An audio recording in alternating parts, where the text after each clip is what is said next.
ఈరోజు బైబిల్ నాతో కలిసి మీరు చదవండి. ఆదికాండము 39:6. అతడు తనకు కలిగినదంతయు యోసేపు చేతికప్పగించి, తాను ఆహారము తినుట తప్ప తనకేమి ఉన్నదో ఏమీ లేదో విచారించినవాడు కాడు. యోసేపు రూపవంతుడును సుందరుడునై యుండెను. 7.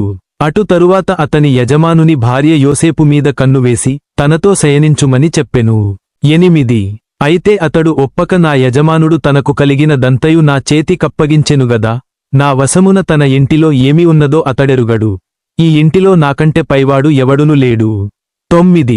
నీవు అతని భార్యవైనందున నిన్ను తప్ప మరి దేనిని నాకప్పగింపక యుండలేదు.